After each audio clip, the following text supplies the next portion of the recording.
Well, you might want to call next week the inconvenient truths of Jody Wilson-Raybould when she finally breaks her silence and speaks her truth, in her words, in front of the House Justice Committee. Will she accuse the government of trying to pressure her? Is it obstruction of justice? Will she inflame the crisis further? Or will this debate come down to two different versions about what qualifies as pressure? Whatever you think, already the costs of this controversy have been incredibly high, the drama very intense. The Prime Minister's principal secretary, his best friend, his closest advisor, the most powerful unelected person in the country, Gerald Butts, gone, resigned. We don't know why. Jody Wilson-Raybould spoke behind closed doors to Cabinet and caucus. What did she say? Where is this going? Why does it matter? To answer all those questions, the special scrum is here.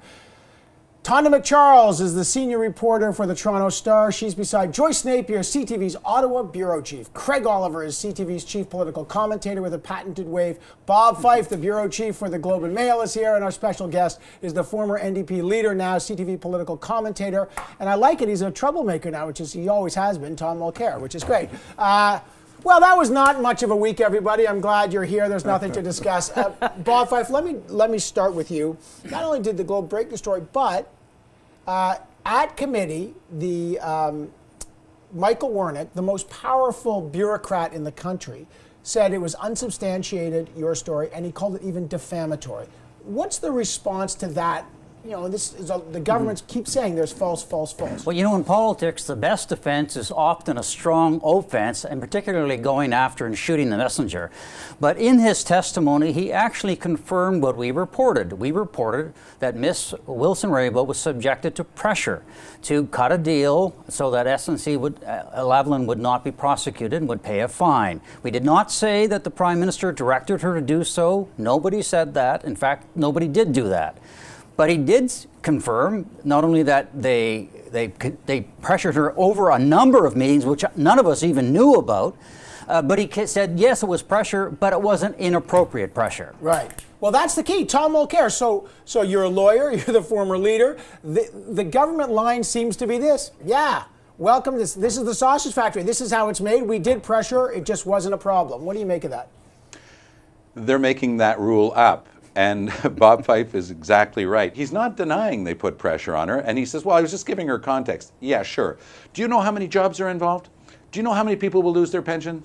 Do you know how many suppliers are involved? You can just imagine, that's not pressure at all. That's what we're talking about here. It doesn't come down to a question of he said, she said.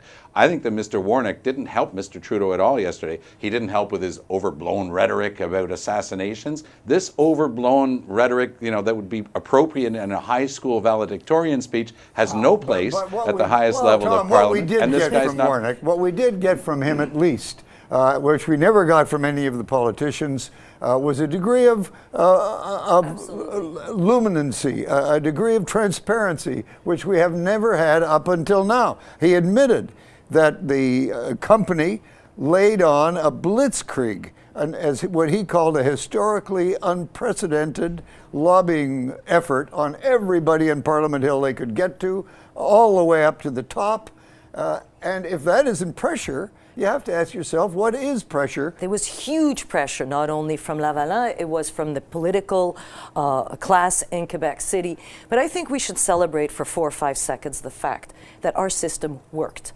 And we forget this. In all this is just a political story. It is not a policy story because the policy worked. There are checks and balances. There are checks and balances. And at the end of the day, the pressure didn't work.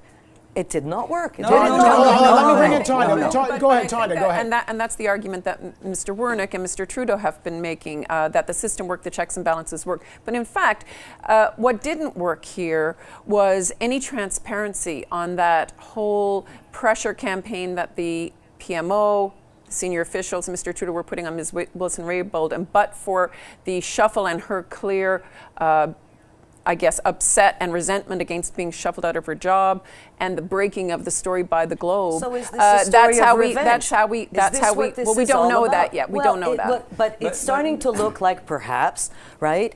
There was the pressure did not work, there was a demotion, and then all of a sudden, we wait a minute, what we know is Wilson-Raybould lived with the pressure. after a while, she refused to live with the pressure when she was demoted. If you say the system is supposed to work the way it's... No, wait a minute here. But it did. The system was supposed to go the way Wernick and the Prime Minister wanted it to work, which is do what SNC-Lavalin wanted to do. She wouldn't refuse to do so. She refused to do so. So by December 19th, they made a decision. When there was a cabinet shuffle, they moved her out. They put in somebody from Quebec. But so did the. And they're now holding out the possibility that they are going to do this deal. Mr. Wernick said it still remains an option. So has the new Justice Minister. Next week, Tuesday, I think Tuesday, but possibly Wednesday, Jody Wilson-Raybould will now testify in front of the Justice Committee to, quote, speak her truth. Wernick clearly foreshadowed what he's going to talk. She's going to talk about. What do you expect to hear? Well, I thought that was interesting because he set it up, right? She's going to have to go there and say Wernick and the Prime Minister lied. Basically, this is my version. This is they said, she felt. What will be very interesting and what we should be listening to is how the Conservatives will ask her questions. Because right now, she's a friend of the Conservatives. She fits their narrative, their political narrative. She is helping them. Look at the polls. Yeah. So that will be interesting. So they are going to softball it. That's my prediction. And the Liberals will have no other choice. Are they going to attack their own MP? We're all presuming that she's going to take Trudeau at his word that he never ordered her to do anything. He never made a decision for her. If she doesn't agree with that, then this whole thing really blows up. Okay, real quick, because... And that goes right back to Ralph Goodale. Yes. Ralph Goodale set out the government's case in his reaction to her visit before Cabinet earlier this week. He said, look, I haven't heard anything that changes what the Prime Minister already said. He didn't give her a directive. No, he didn't give her a directive. He gave her a demotion when she didn't do what she was told to do. And that's the nub of the issue. So we're being distracted by so many other things, but that's the key question. Well, I think Joyce asked a good question. Why did Jerry Butts resign? No one knows. Yeah. Why didn't she speak up early? Okay, why didn't she speak up earlier? I don't know the answer. Let's follow that to its logical conclusion. Let's assume Wilson-Raybould didn't speak up because she liked her job and didn't really want to get kicked out of cabinet, or resign from cabinet. Let's assume that's why she stayed in there. I don't think we have to come up with a motive. It doesn't change the facts. If there was pressure, that's where the question is, was that proper or even illegal? Yeah, I don't know what... Yeah, but I think you have to go back to the timing. I think we have to go back to the timing of her resignation from Cabinet. Yeah. Yeah. When she heard the Prime Minister using her as a ventriloquist, he had her saying, oh, I talked to her. She confirmed that I didn't give her any directives. Oh, and by the way, she had an obligation. She had a duty that she didn't respect. And what do you want as better proof? She's still in Cabinet, so everything must be right. But she did That's have a when duty. she said, but she sayonara, I'm duty. done, and she resigned. You know what? We'll have to wait until Ms. Wilson-Raybould testifies. Absolutely. But my suspicion here is the reason why she didn't resign was she felt she had stopped the government from trying to give this sweetheart deal to SNC-Lavalin, but that if the new Justice Minister and Attorney General was to override the independent prosecutor's decision, that she would have resigned then. I don't know that, but I think that may be the reason. Okay, I got to wrap that up. There's lots more to come, lots of questions. It will be, I keep saying it's next week, but it's maybe 48 hours away is when Jody Wilson-Raybould. But before I go, Tom Mulcair, we're about to talk about by-elections, and your former riding is a by-election, and then Jagmeet Singh in Burnaby. I got to get your predictions for both Mr. Singh and what happens in your former riding in Montreal and Outremont. From all the information I've been able to gather, Mr. Singh has it in Burnaby South. It's a 50-year NDP riding. The Liberals went into meltdown over the change of candidate, and the polling is looking good, and the doorstep is looking good. Outremont, I was expecting that the Liberals would have it in a cakewalk. I still think it's going to be a very tough fight for the NDP to hold on to that riding, but the actual issue of SNC-Lavalin, I am told by several cultural communities, has been playing out on the doorstep.